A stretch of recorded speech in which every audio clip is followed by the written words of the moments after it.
श्री शर्मा साहब, member of parliament Lok Sabha जुगल शर्मा साहब, यहाँ पे आए हुए तमाम ऑनरेबल एमएलए हजरात,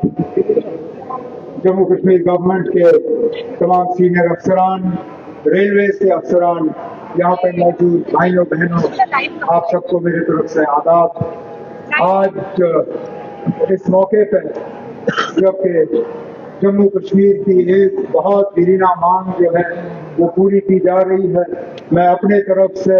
जम्मू कश्मीर के आवाम को दिल की इन्हीं गहराइयों से मुबारकबाद पेश करता हूँ और वजीर आजम साहब जनाब नरेंद्र मोदी साहब और रेल मिनिस्टर अश्विनी वैष्णव साहब का तहे दिल शुक्रिया करना चाहता हूँ, क्योंकि जिस तरह ऑनरेबल एमपी साहब ने कहा है जम्मू को अपना डिवीजन मिले, ये बहुत अरसे से हमारी मांग रही है, बहुत अरसे से हमने इसकी बात की। शुरू में तो अगर आप देखें हमारा डिवीजन जो है वो फिरोजपुर था, क्योंकि हमारी रेल जो है जम्मू कश्मीर तक पहुंचती नहीं थी। जम्मू कश्मीर तक पहुंचने के लिए पहले हम पठानकोट में उतरते थे, फिर आहिस्ता आहिस्ता रेल जम्मू पहुंची। उसके बाद पिछले लगभग 40 साल के अरसे में ये रेल जो है बढ़ती गई, पहले जम्मू से उधमपुर, उधमपुर से कटरा, कश्मीर में शुरुआत हुई तो श्रीनगर से बारामूला, बारामूला से अनंतनाग, फिर अनंतनाग के जरिए बानीहाल, अब बानीहाल के जरिए संगलदान। और 2 दिन पहले हमें ये खुशखबरी मिली जब हमने मीडिया के जरिए देखा कि ट्रायल ट्रेन जो है वो श्रीनगर से अब कटरा पहुंचा दी गई है। उम्मीद की जा रही है कि बहुत जल्दी वजीर आजम साहब के हाथों श्रीनगर से लेकर कटरा का जो हिस्सा है वो जोड़ के ये पूरा जो है ट्रेन मुकम्मल किया जाएगा, जिससे कि मुझे लगता है जम्मू कश्मीर के आवाम को बहुत ज्यादा इसका फायदा होगा। मैं जानता हूं रेल को लेकर कुछ खर्चात भी हैं, खासकर जम्मू में, क्योंकि अक्सर दोस्तों ये कहा जाता है कि जब रेल जम्मू से पठानकोट से जम्मू पहुंची तो पठानकोट के लिए हालात थोड़े मुश्किल हुए। अब यहाँ पे भी कुछ जगहों में खर्चात इस बात का है कि अगर रेल जम्मू से सीधा कश्मीर पहुंचे तो कहीं ऐसा जम्मू का भी हाल ना हो। मैं अपनी हुकूमत की तरफ से जम्मू के लोगों को ये यकीन दिलाना चाहता हूँ कि रेल कश्मीर पहुंचने से जम्मू को नुकसान नहीं होगा, बल्कि हम उम्मीद करेंगे और हम यकीन दिलाते हैं कि जम्मू को फायदा इस रेल का पहुंच जाएगा, ट्रेड बढ़ेगा, टूरिज्म बढ़ेगा, हमारा आना जाना जो है वो बढ़ जाएगा। और जो जहाजों के माध्यम से हमें, अगर आप देखें जहाज के माध्यम से जो हमारे साथ जो हाल होता है सर्दियों में, जब हमारी सड़कें बंद हो जाती हैं, जब मौसम खराब हो जाता है और 5,000 की टिकट जो है हमें 25,000 में खरीदने पे मजबूर किया जाता है। उम्मीद कर रहा हूं कि इस रेल डिवीजन से न सिर्फ रेलवेज को तो फायदा होगा ही होगा, बल्कि ट्रेड और इंडस्ट्रीज को फायदा होगा, क्योंकि यहाँ से सामान लेने देने का एक कार्गो, और इस चीज के लिए भी हमें इसका फायदा होगा। और सबसे बड़ी बात यह है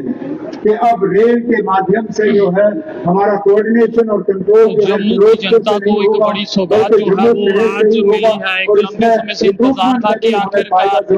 भारतीय रेलवे जो है जम्मू में हिमाचल का भी हिस्सा उनका एक डिवीजन जो है कब उन्हें मिलेगा, क्योंकि इससे पहले की डिवीजन की बात करें तो फिरोजपुर में होता था, मगर आज उमर अब्दुल्ला यहाँ पे पहुंचे हैं। डॉक्टर जितेंद्र सिंह की कोशिशें जो है वो रंग लाई है और देश के प्रधानमंत्री नरेंद्र मोदी के द्वारा आज इसका उद्घाटन जो है वो किया जा रहा है। तो जम्मू वासियों के लिए एक बड़ी उपलब्धि है और इस वीडियो को साथ के साथ शेयर भी कीजिएगा और हर जगह तक इस वीडियो को पहुंचाइएगा कि एक बड़ी उपलब्धि जो है वो जम्मू कश्मीर के लिए। आप देख सकते हैं इस समय हर कोई यहाँ पे उपस्थित है इस ऐतिहासिक पल को लेकर कि जम्मू कश्मीर के इतिहास में जो है एक बड़ा पल जो है जम्मू कश्मीर के लोगों के लिए। और आपको बता दें कि नया रेलवे डिवीजन जो है जम्मू में स्टैब्लिश किया गया है और हमारे एलजी मनोज सिन्हा जी जो है वो अब आप सबको संबोधित करेंगे। और जरूर इस वीडियो को शेयर करें और कांग्रेचुलेशंस है ये जम्मू वासियों के लिए। एक लंबे इंतजार जरूर, मगर समय उस जिस लंबे समय का इंतजार था कि रेलवे डिवीजन जम्मू में कब होगा वो पल आ चुका है। भारतीय रेलवे ने जम्मू में रेलवे डिवीजन जो है उसे एस्टैब्लिश जो है वो कर लिया है। बड़ी उपलब्धि जम्मू कश्मीर के लिए। आदरणीय सुनील शर्मा जी, लोकसभा के सम्मानित सदस्य आदरणीय जुगल किशोर शर्मा जी, मंच पर विराजमान जम्मू शहर के विधायक जिनके क्षेत्र में ये रेलवे स्टेशन आता है, श्रीमान विक्रम रंधावा जी, जम्मू कश्मीर के मुख्य सचिव श्री अटल डुल्लू जी, उत्तर रेलवे नॉर्दर्न रेलवे के महाप्रबंधक श्री अशोक वर्मा जी, मेरे सम्मुख उपस्थित सभी आदरणीय विधायकगण, जम्मू कश्मीर प्रशासन के सभी वरिष्ठ अधिकारी, भारतीय रेल के सभी अधिकारी, विभिन्न राजनीतिक और सामाजिक संगठनों के सम्मानित प्रतिनिधिगण, देवियों, सज्जनों तथा पत्रकार मित्रों, सबसे पहले मैं जम्मू कश्मीर के लोगों को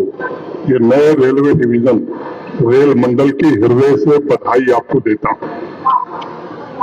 पिछले 10 वर्षों में राष्ट्रीय मानस में आप देख रहे हैं कि नई जीवंतता आई है और अपनी आंखों के सामने नागरिक अपने संकल्पों को सिद्धि के रूप में बदलते हुए देख रहा है। पहले सपने देखने और उससे साकार होने में पीढ़ियों का फासला गुजर जाता है, लेकिन ये सुखद संयोग है भारत का कि भारत के आदरणीय प्रधानमंत्री श्रीमान नरेंद्र मोदी जी के नेतृत्व में अब भारत संकल्प और सामर्थ्य के साथ सपनों को, उम्मीदों को और आकांक्षाओं को समय सीमा के भीतर पूरा कर रहा है। बीते 10 वर्षों में ऐसे अनेक काम हुए जिनकी चर्चा करना यहाँ मुनासिब नहीं है, लेकिन ये सच है कि सर्वांगीण, सर्वस्पर्शी और समावेशी विकास के कारण भारत ने विकास की दौड़ में एक लंबा फासला तय किया। जल, थल, नभ, हर क्षेत्र में इंफ्रास्ट्रक्चर डेवलपमेंट हो या कनेक्टिविटी का मसला हो, मैं कह सकता हूं कि 10 वर्षों में जो निवेश, इन्वेस्टमेंट बढ़ा है उसका प्रतिफल आज दिखाई पड़ रहा है। मुझे भी रेलवे में काम करने का अवसर मिला था 14 से 19 तक, और रेल के लोग एक बात कहते हैं कि वन से railway man is always railway man. तो मैं खुद को भावनात्मक रूप से रेल के बहुत करीब पाता हूं और मैंने महसूस किया है कि पिछले 10 वर्षों में जिस तरह से भारतीय रेल का इंफ्रास्ट्रक्चर बढ़ा है, जिस प्रकार से इन्वेस्टमेंट बढ़ा है, वो अभूतपूर्व है। अगर 14 के पहले की तुलना में आप देखेंगे तो पिछले वर्ष जो भारतीय रेल ने कैपिटल एक्सपेंडिचर किया है वो 2,62,000 करोड़ रुपए किया है। मैं कह सकता हूं कि यह अभूतपूर्व है और इसके कारण नई रेल लाइन हो, इलेक्ट्रिफिकेशन हो, रेलवे ट्रैक की डबलिंग हो, ट्रिपलिंग हो, इसमें बड़ी मात्रा में बढ़ोतरी हुई। मैं कह सकता हूं कि पिछले एक वर्ष में 23-24 में 5,309 किलोमीटर भारतीय रेल ने नए रेल ट्रैक बनाए हैं। 7,188 रूटीन किलोमीटर को इलेक्ट्रीफाई करने में रेलवे को सफलता मिली है और ये आजादी के बाद से पिछला जो एक वर्ष है, ये ऐतिहासिक उपलब्धि है। इसके विस्तार को अगर समझना है तो मैं इस तरह से कहूंगा कि स्विट्जरलैंड और ऑस्ट्रिया जैसे देशों में रेलवे ट्रैक की जितनी लंबाई है, भारत एक साल में इतनी नई रेलवे ट्रैक बना रहा है। 1335 किलोमीटर वाले ईस्टर्न डेडिकेटेड फ्रेट कॉरिडोर का निर्माण पूरा हो गया है।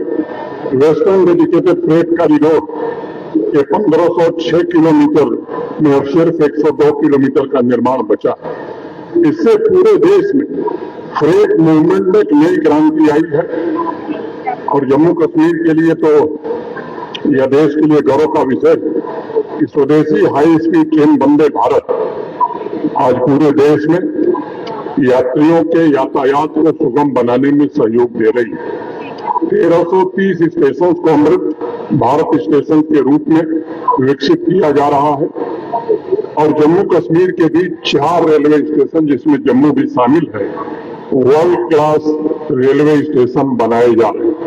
मैं कह सकता हूं कि आज उसमें एक नया स्वर्णिम अध्याय जुड़ रहा है। अब उत्तर नॉर्दर्न रेलवे के मानचित्र पर जम्मू 6वां रेलवे डिवीजन होगा और मुझे विश्वास है कि जम्मू कश्मीर की अर्थव्यवस्था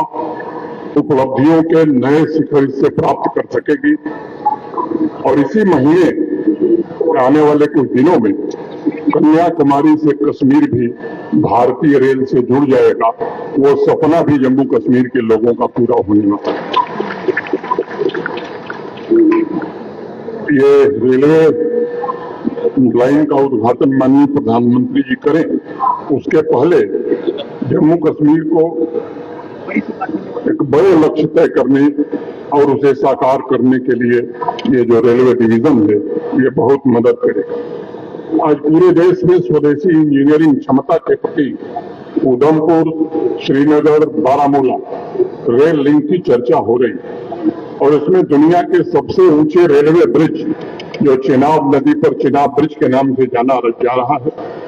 और हमारे देश के पहले केबल आधारित रेलवे ब्रिज एनजी ब्रिज की उपलब्धियों को पूरे देश में आज सराहा जा रहा है। यह निश्चित रूप से जम्मू कश्मीर के लिए गौरव